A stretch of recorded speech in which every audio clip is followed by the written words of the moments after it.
Olá pessoal, começando aí mais um Papo de Corredor. Eu sou Heleno Fortes, estou aqui com o Volney Prado e hoje vamos falar um assunto que é os maiores erros cometidos no ciclo de treinamento para maratona.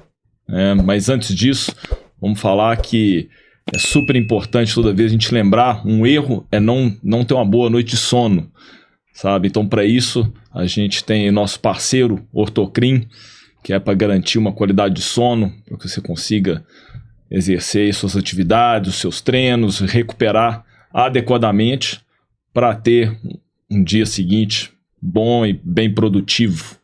Né, Volney? Então aí, cara, começar é um assunto, né, que hoje, nesse universo da corrida, né, muitas as maratonas no mundo aí enchendo, ano que vem Londres já vai ter 2 dias de maratona, né, então as inscrições acabando cedo, e as pessoas treinando, e a gente vendo aí muita barbeiragem no treinamento de maratona. Eu acho, né, Helena, esse tempo que nosso aí de estrada que nós temos, essas barbeiragens a gente vê de todos os tipos, né? Inclusive, assim, tem algumas que vêm do próprio aluno, que é o autodidata, o aluno que se treina, né? E aí você entende a barbeiragem porque o cara tem menos experiência, não estudou e assim vai. E a gente vê umas barbeiragens também muito grandes de gente formada, que trabalha com corrida há muito tempo, e são algumas coisas básicas que a pessoa peca, né? Ou na prescrição, ou na execução, quando o aluno, né, um aluno autodidata na execução, e isso ele nem percebe às vezes que aos poucos isso vai atrapalhar ele lá na frente, lá no objetivo final dele, que é a prova, né? Que é a corrida dele, né? E a gente vê hoje todo mundo falando sobre ciclo, né? Quando que vai começar o ciclo? Essa palavra ciclo de prova gera uma importância grande, né? Então cria-se em volta toda aquela atmosfera do treinamento, o aspecto nutricional, a mudança de hábito, que é muito legal, mas o primeiro erro é o pré-ciclo, é o antes do ciclo, a base. Então é o pessoal esquecer que talvez o erro principal é a pessoa entrar para o ciclo, achar que o treinamento de maratona são 10 semanas, 12, 16 semanas, que é só aquele ciclo. E não, o treinamento de maratona, ele é a vida do corredor. O corredor que tem mais sucesso na maratona é o corredor que tem mais base aeróbica, que ele vem construindo ao longo dos anos. É aquele corredor que não para, ele está constantemente em movimento, constantemente treinando. E o que é a base? A base é aquele ciclo que te prepara para o específico. Ele te dá condições de chegar no específico pronto, para colocar a farda e ir para a guerra. E aí o que a gente sempre fala, né, Helena? Quem escuta a gente está acostumado. O período de base, ele é o alicerce de qualquer coisa. Sim. Então ele é mais importante que até o próprio ciclo, que todo mundo adora falar, que adora quando começa, quando vem. Eu acho que as pessoas têm que começar a dar uma importância muito maior para essa base, para esse período de base, que vai ser o nosso alicerce para construir. E a gente está falando hoje dos maiores erros da maratona, mas para a gente construir para qualquer prova. Né? Igual a gente já comentou, se for para uma prova de mais curta, um 5, um 10K, você vai estar sempre no período de base e aí você vai entrar para um período específico, dependendo do que o atleta quiser, de 6, 7, 8, 4 semanas, você consegue, uma base bem feita, uma base consolidada, né? Que é aquela base que a pessoa não para, ela está sempre treinando, ele está pronto para qualquer guerra. A gente fala assim, é igual, vamos fazer uma analogia aí. O soldado, ele está sempre preparado para a guerra. Sempre preparado. Né? Você vai pegar um soldado brasileiro, nunca foi para a guerra, mas se precisar de ele está preparado, concorda? E a base é isso, é deixar o cara preparado para qualquer situação. Exatamente. Né? E quando você está pensando que ele vai entrar num período de uma prova mais longa, você vai mudar um pouquinho o direcionamento dessa base. Né? E o pré-ciclo, a pré-entrada num período específico para essa prova dele, às vezes vai mudar alguma coisa diferente de uma pessoa que está aí num período que ele vai fazer uma prova de 10 quilômetros, até uma meia maratona ali, provas menores.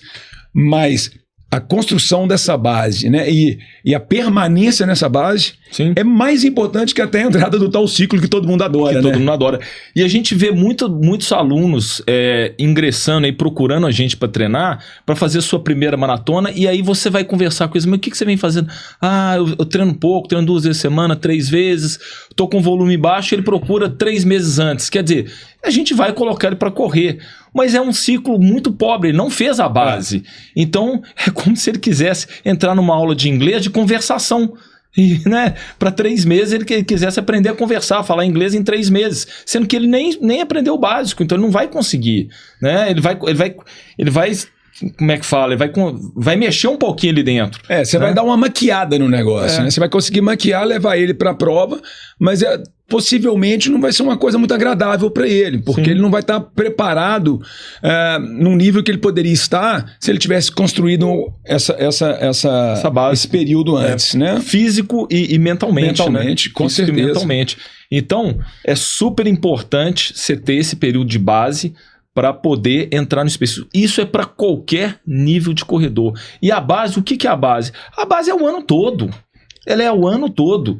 Então, assim, para qualquer esporte, né? E no caso o nosso é corrida, você fazer o trabalho de base, que é você ter um treino longo, um treino de limiar, um treino intervalado em velocidade de VO2, isso você faz o ano todo. Só alguns períodos do ano, pós-competição, você faz semanas leves, regenerativas. Período transitório, né? Período transitório, mas o resto é o ano inteiro, você vai treinar isso. É o que você falou, você está pronto para poder qualquer tipo de prova. Agora, para a maratona, aí sim você vai fazer um específico, você vai acrescentar volume de treino. Exatamente, né? Exatamente. Então a gente falou nisso, agora a gente entra num segundo, né, um outro erro, né, Volney, que é no planejamento, né, da gente pensar aí dentro do período do ciclo que todo mundo gosta, agora do ciclo específico. Vamos falar da parte específica da maratona. Da preparação.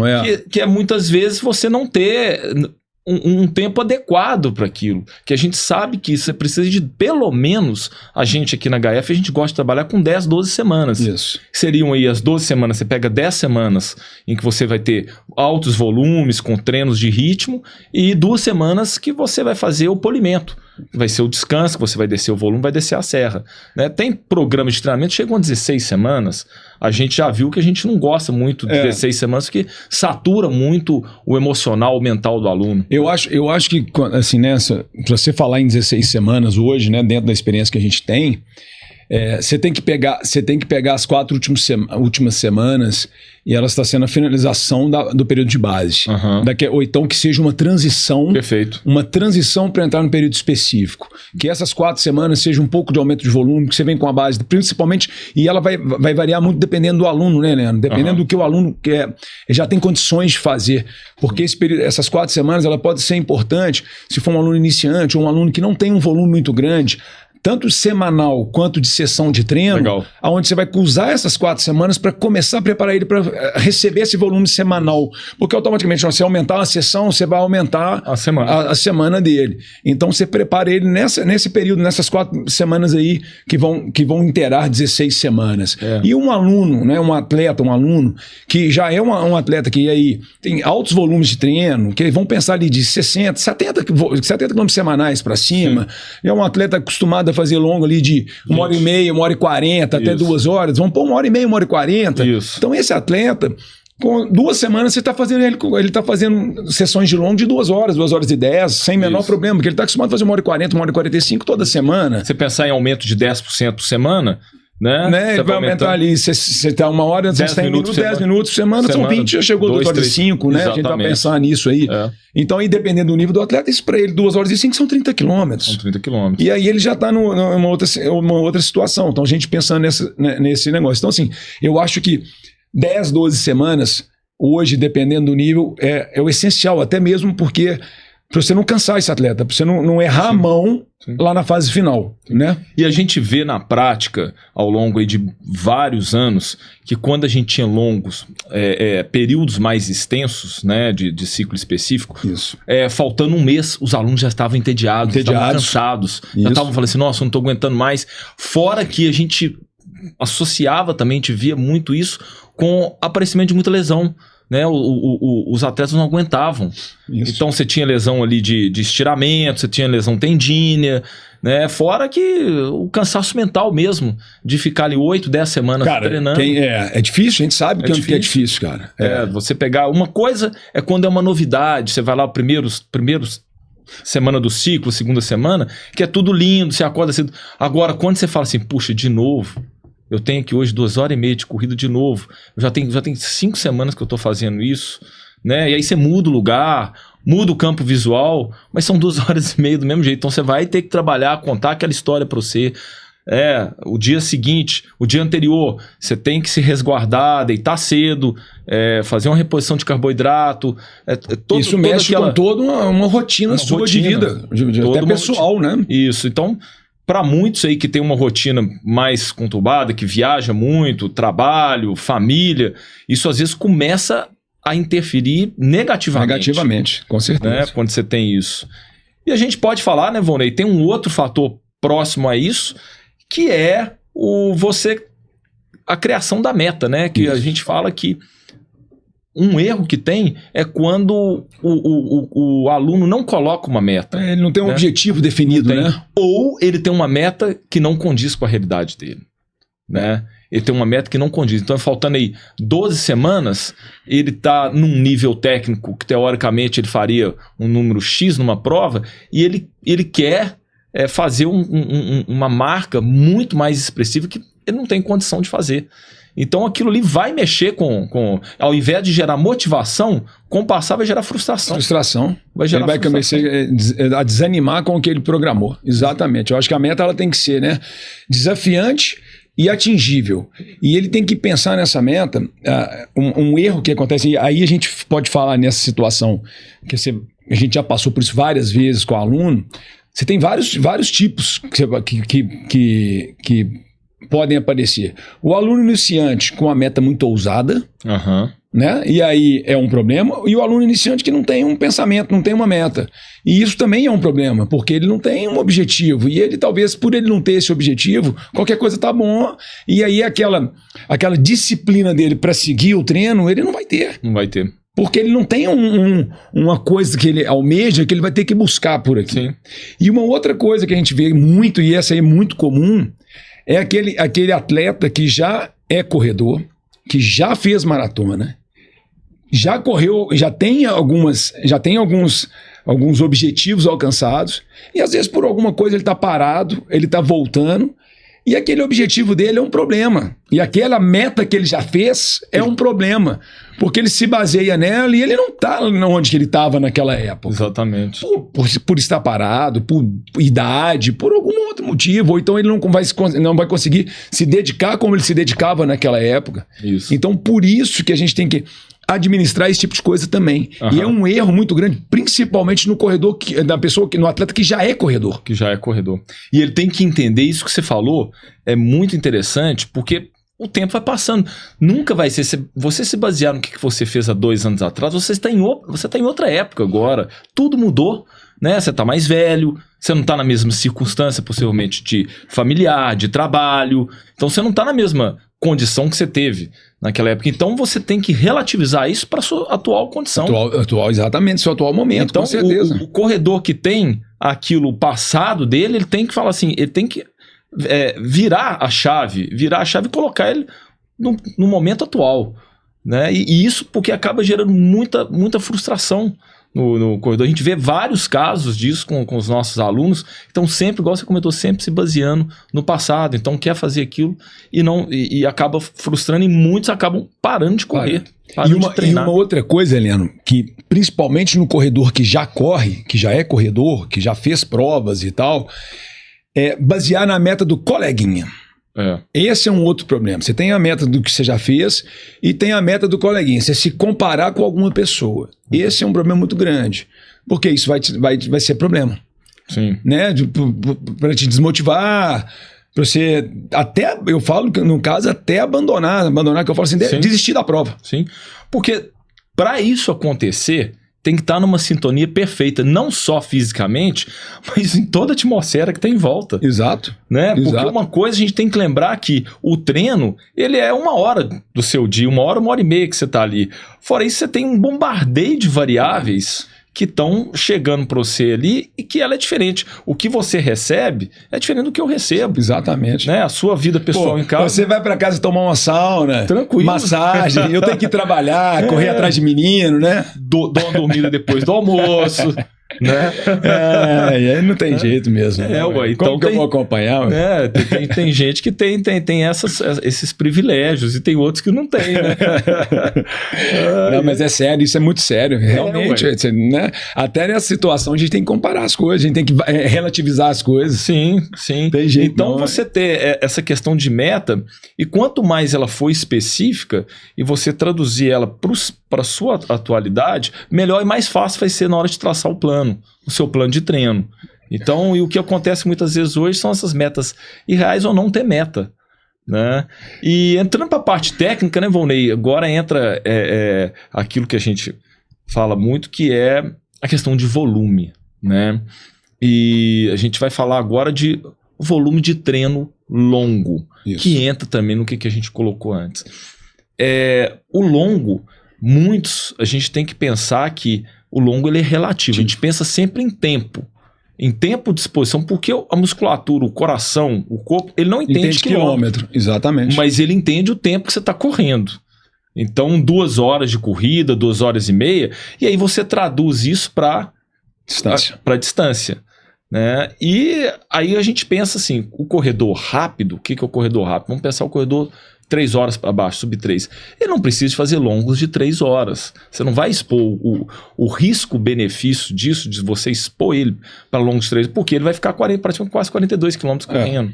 Então você vai precisar de um tempo muito maior para recuperar. Então, longo para esse tipo de corredor, 2 horas e 15, 2 horas e 30, já é muito tempo. Até para um corredor mais lento também, já é um tempo.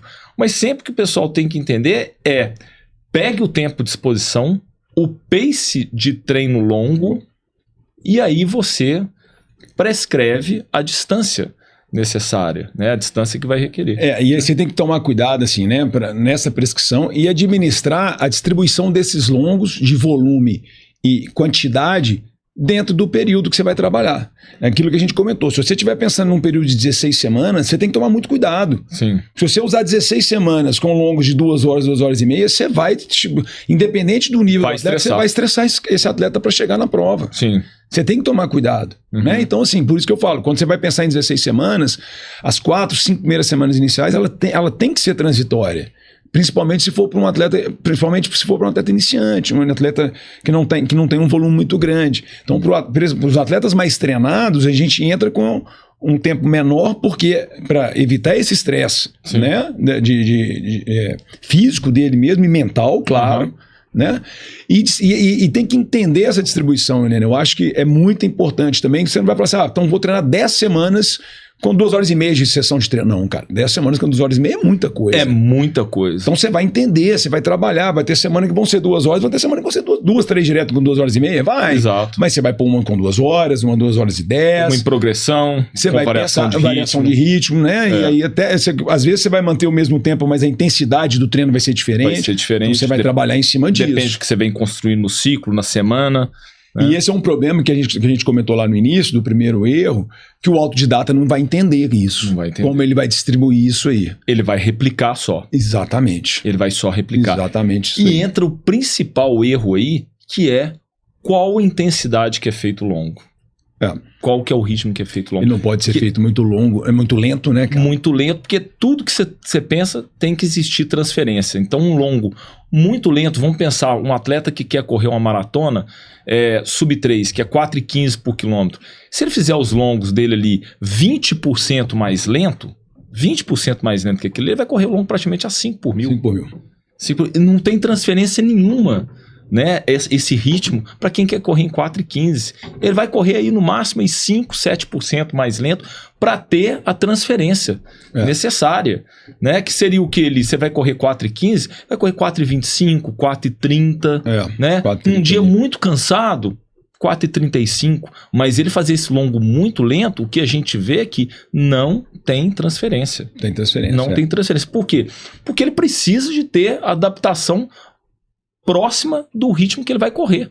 Né? O sistema energético dele trabalhar, ser eficiente naquela velocidade de corrida, né? A questão da termorregulação dele também, da troca de calor, ser eficiente para aquela velocidade de corrida, porque a gente sabe, se ele correr mais lento, ele vai gerar menos calor, ele vai gastar outra via energética. Isso. Né? E no dia da prova ele tem que estar eficiente para aquilo, para aquela velocidade de corrida. E uma coisa também, né, Heleno, os longos lentos, né, que muita gente faz. E um outro problema que eu vejo que é muito grande são os longos rápidos. São os longos rápidos. Né? Então, assim, dentro do erro do treinamento longo, a gente pode colocar as pessoas que erram para mais. Erram para correr mais rápido. O treino longo não é para testar ritmo de prova. Sim. É para trabalhar seu corpo, é outra coisa no seu corpo. É trabalhar o objetivo do treinamento longo é outro. Né? E aí a gente pode, né, já puxar um outro erro, que é um erro comum, da turma que não treina o ritmo de maratona. O ritmo de maratona. O ritmo pretendido para a prova. Esse é um outro erro muito comum. Às vezes a pessoa começa a manter treinos, né, que da base, e aí vai jogar o longo um pouco mais apertado. E aí, se você para pensar aquilo que a gente estava conversando, sessões de longos de 2 horas, 2 horas e 15, 2 horas e meia, em ritmo de prova durante 10 semanas, você tem 10 semanas que está fazendo 2/3 da prova no mínimo. 2/3 da prova. Você vai chegar nesse lugar. Você não faz mais nada na semana. Você não faz mais nada. Exatamente. Entendeu? Com certeza o final não é feliz. Exatamente. Né? Vai ter alguma coisa aí que vai dar. E aí você não vai conseguir treinar a carga aeróbica que você precisa, né? Para, assim, no caso de desempenho, não vai ser suficiente. Aliás, você tem a carga aeróbica suficiente ali numa sessão de treino, mas a gente sabe que para um programa você precisa ter outras sessões de treino complementares que vão fazer com que o seu treino tenha mais êxito. Né? Então, assim, dentro que a gente já pegou o gancho, um outro erro comum é a falta de treinamento em ritmo específico de prova, em ritmo pretendido de prova. E uma coisa que a gente tem que deixar claro, esse ritmo pretendido, por isso que a gente volta lá no segundo, né, segundo erro que a gente citou, no terceiro, que é, quando você tem a meta estabelecida e ela é uma meta real, você vai conseguir realizar o treino. Se ela for irreal, não vai dar, você vai se frustrar toda vez. Sim. Né? Você pode até fazer, essa que é a ilusão do corredor, porque o treino de ritmo de maratona, você não vai correr o volume total da maratona, você vai correr em torno aí de 1/3, que são 14 quilômetros, chegando aí no máximo a 2/3, que são 28, para atletas altamente treinados. Altamente treinados. Então, primeiro é isso.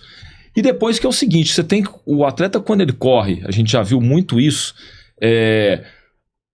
alunos nossos fazendo 18, 20 quilômetros em ritmo de maratona, às vezes em bloco, e fazendo mais rápido. E a gente sempre perguntava, quando você termina esse treino, você tem que lembrar que você está treinando para correr, sustentar esse ritmo por 42 quilômetros. Você não está treinando para fazer 25, 22, 20 quilômetros.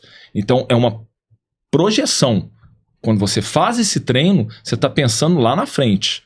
Tá? Então você está treinando para você otimizar, familiarizar cada vez mais com essa velocidade de corrida. Então o que acontece muitas vezes é de você não conseguir. Né? Quando você não consegue, quando você amplia a distância, aquilo passa a gerar frustração, porque ele não consegue executar. É claro isso quando a gente aumenta depois de 20 km, 25 km, e o atleta não consegue. Não, e uma coisa também, Heleno, que é muito comum, né, que a gente está cansado de escutar, o atleta querer correr um pouquinho mais rápido para um conforto mental, muito mais para um conforto mental de falar assim, pô, se eu conseguir treinar 5, 6, 7 segundos mais rápido as sessões de treino, eu vou chegar na prova e vou correr, o ritmo vai ser mais fácil. E se ele realmente estiver correndo 5, 6, 7 segundos mais rápido que o ritmo pretendido dele, e o ritmo pretendido estiver adequado para ele vai também é uma outra situação que ele vai chegar na prova com estresse já físico, e é onde a gente fala que ele vai estar descendo a serra. Então esse é um erro mais comum. E aí o que vem? Vem o questionamento, pô, mas se eu não consigo, se eu corri 18 quilômetros nesse ritmo, 16 quilômetros, 15, 20 quilômetros nesse ritmo, como é que eu vou segurar os outros 20? O cara esquece de uma coisa muito importante, né? Que é a diferença dele no período de treinamento. Sim. e a diferença dele no dia da prova. No dia da prova. Dos fatores que interferem, que estão diretamente ligados nesses dois momentos, né? É a comparação do eu treino com eu prova. Essa comparação do eu treino, tem que lembrar que ele está sendo bombardeado de estresse. Né? Você tem o estresse do treinamento, é o cansaço crônico, e o dia da prova, ele tem toda a atmosfera favorável para ele. Que ele está descansado mentalmente, fisicamente. A temperatura da prova, normalmente, é melhor que a temperatura de onde é que você está treinando. Né? Os hábitos, você mudou tudo. Você vai ter mais noites de sono melhores. Então isso tudo são coisas que conspiram favoravelmente. A pessoa ela não consegue entender, né, Helena, que no período de preparação ela tem primeiro a rotina da vida pessoal dela, que é uma rotina que possivelmente, se é um médico, qualquer pessoa tem uma rotina pessoal diferente, em casa, família, né? A gente comentou ali brincando sobre dormir ou não, noite de sono, trabalho, viagem, e isso eu tô falando de uma coisa, esquecendo o treinamento. Aí você vai pro treinamento. Sim. O treinamento, semana após semana, construindo aquilo, o estresse físico, o estresse mental do treinamento, a gente sabe, igual a gente comentou, cara, se colocar um ciclo muito grande, o cara vai chegar mentalmente já abalado com o negócio. Dificilmente você chega zero para treinar. Zero, exatamente. Você está sempre cansado. Você está sempre cansado, né? Não só por causa do treino, mas pelas atividades, pela rotina. As suas reservas de glicogênio vão estar depledadas das sessões de treinos consecutivas. Isso. Né? E assim, e outras coisas, mas que vão interferindo diretamente nessa fase de preparação. E aí, na hora que você vira a chave para a competição, vão colocar uma competição que você vai fazer próxima à sua cidade, ou que seja. Você vai tirar ali 2, 3 dias que você vai viajar, você já vai passar a dormir melhor, você vai se alimentar melhor, você vai estar descansado. Sim. A energia da prova, a virada de chave da cabeça para pensar no dia da prova. Então aquele ritmo que você estava realizando no treino, ele se torna mais fácil no dia da prova. Se torna mais fácil. O mesmo ritmo se torna mais fácil no dia da prova. Né? Então, assim, a supercompensação geral, não só a supercompensação física, mas vamos falar de uma supercompensação emocional ali também. E você sabe o que eu vejo como o maior problema, Helena, nesse tempo todo, cara? E assim, agora nós estamos passando por isso, estão chegando aqui várias maratonas agora. Semana que vem tem Paris, tem Boston, tem Londres, tem uma galera, né, correndo várias provas. E aí, o questionamento é o mesmo, de pessoas experientes que já fizeram várias provas, né, do tipo, como que eu vou fazer, como que eu vou correr esse ritmo no dia da prova. A pessoa esquece, a pessoa tem que... Eu falo assim, eu sempre falei, gente, confia no processo. Quando a gente começa com essas dúvidas, essas interrogações, sim, você passa a não acreditar que vai dar certo. E não acreditar que vai dar certo, você faz não dar certo. Exatamente. A sua mente é forte, a pessoa tem que entender que a mente comanda essa hora. E aí então, você vai correr num ritmo mais lento. Você reduz o seu ritmo, porque você fala assim, não, cara, eu não vou conseguir sustentar. Seu cérebro já se autoprogramou para um outro... E te auto-sabotou. Justamente por causa disso. Então é a armadilha do treinamento, de você comparado, você vai falar assim, gente... A prova é uma. Você tem que entender que na prova você tem que acreditar que você vai ter esse efeito supercompensatório. E o treinamento você está cansado.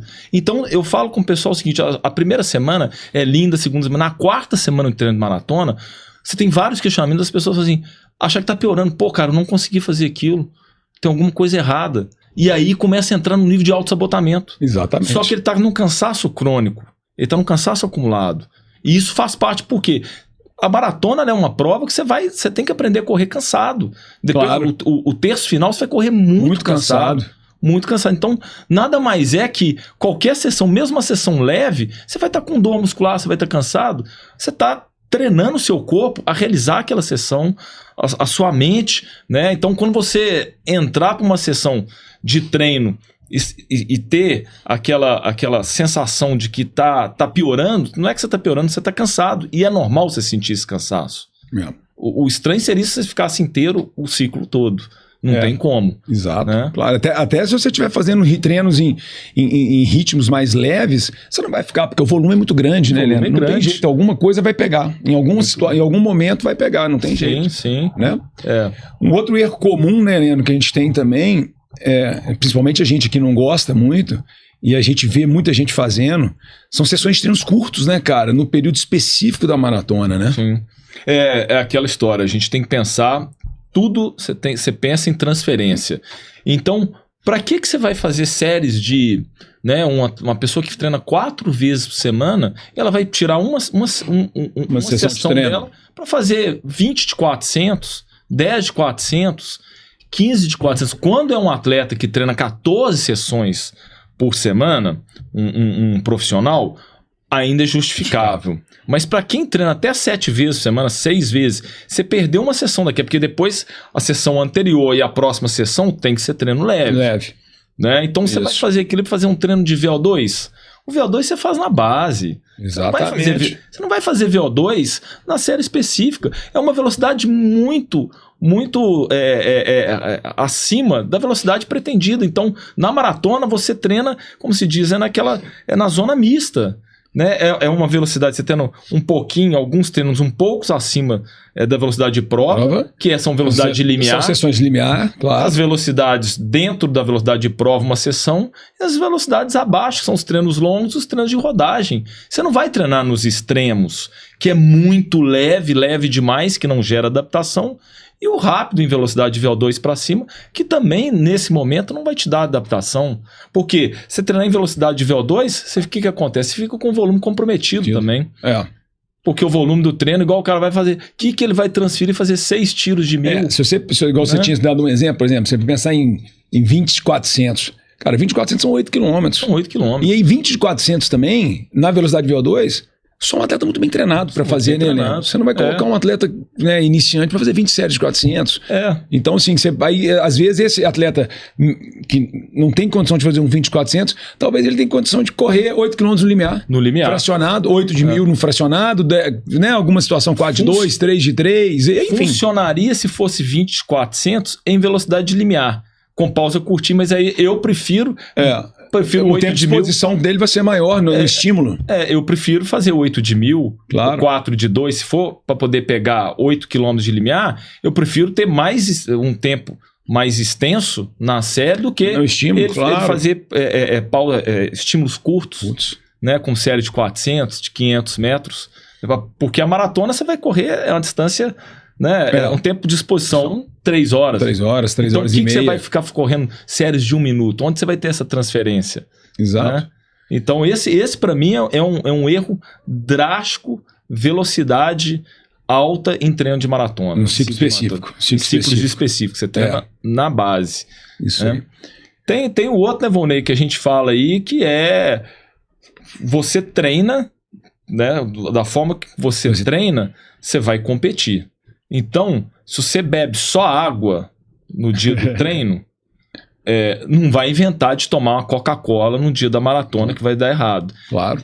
Então, treinar a ingesta, a reposição, seja lá do que for, é importante. Exato. Você treinar a beber água correndo, né? A gente vê muitos alunos nossos, a gente sempre brinca com eles parando.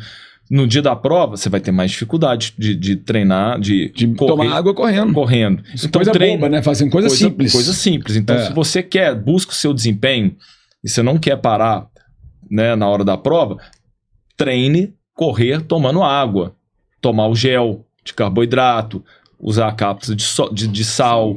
Então, isso tudo é super importante você colocar isso no seu planejamento. Essa hidratação e suplementação ela tem que ser treinada durante o período de treino, do treinamento, e muito bem alinhada até para as intensidades que você vai correr, né, Leandro? Eu acho que isso está muito ligado, isso aí. A gente conversa muito com o pessoal, né, parte nutricional aí, e a turma fala assim, né, dependendo da intensidade, talvez o consumo ainda é maior. Sim. E aí você tem que ver até mesmo, tem gente que tem eu, no meu caso, por exemplo... Uma demanda maior de sódio, de reposição de eletrólito, que aí talvez esse gel vai vir um gel mais específico. Exatamente. Com mais sódio, tem outros que não vão precisar. E isso tudo, estrategicamente, tem que estar bem elaborado. E uma coisa que a gente fala em relação a isso, até mesmo questões de intestino, você tem que estar adaptado. Do mesmo jeito que você tem que preocupar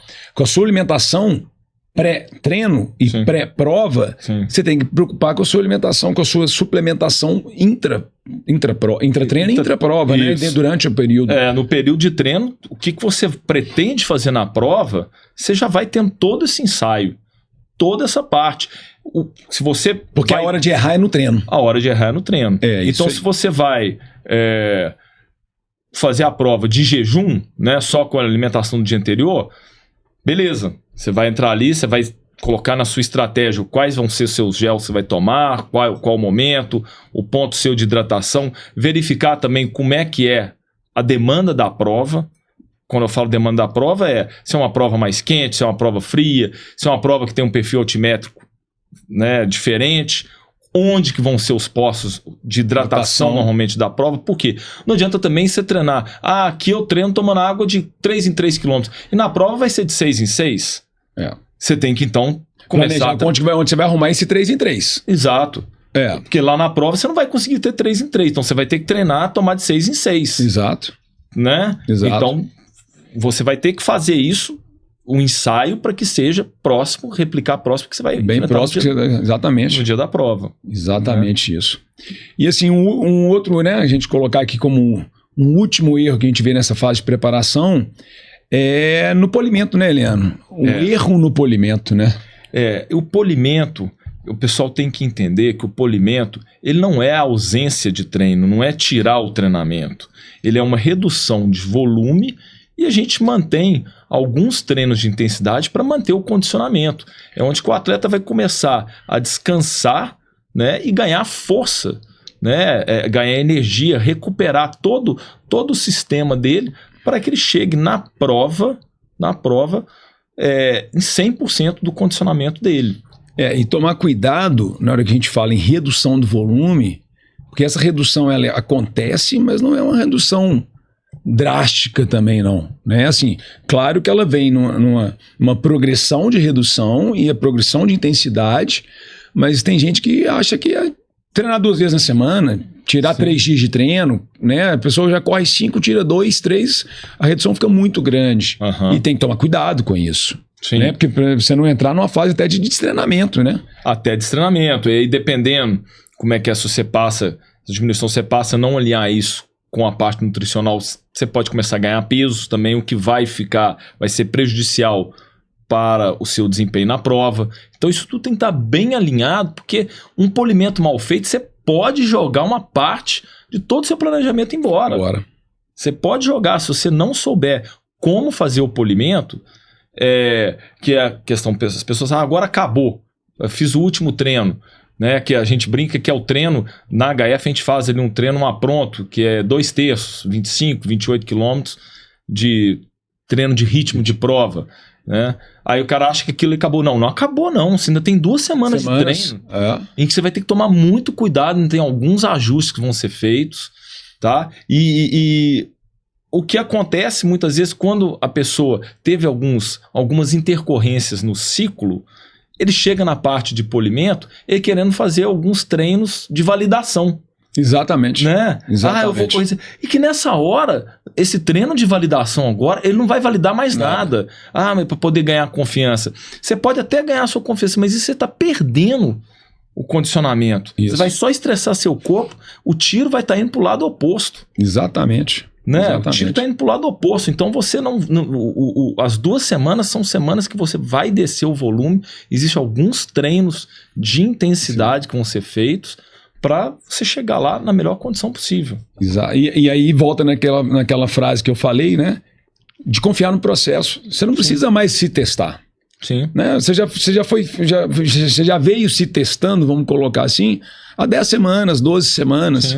Né? Cada treino você veio se testando e teve teste que deu certo e teve teste que não deu. A maioria dos testes deram certo, mas vão ter testes que não deram certo. Um ou outro vai dar errado mesmo e é normal pelo cansaço, por alguma coisa do dia, da sua vida pessoal que a gente estava comentando, e isso é normal.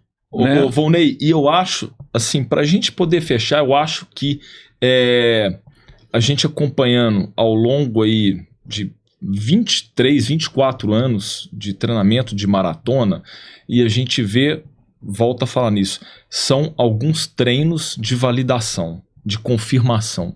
E a pessoa deposita todo, né, todo o sucesso resultado final. No resultado final, naquele treino. Ela esquece de todo o processo construído. Então vamos pegar, ela vai fazer o treino extra longo dela lá, ela não vai bem naquele treino, que é exatamente no olho do furacão, faltando um mês, a gente coloca lá um treino aqui em Belo Horizonte, 36 quilômetros, são 2 voltas no Pampulha, 34, 35 quilômetros, e a pessoa não executa ela dentro da expectativa desejada, por questões, por N variáveis, ela já começa a perder a confiança.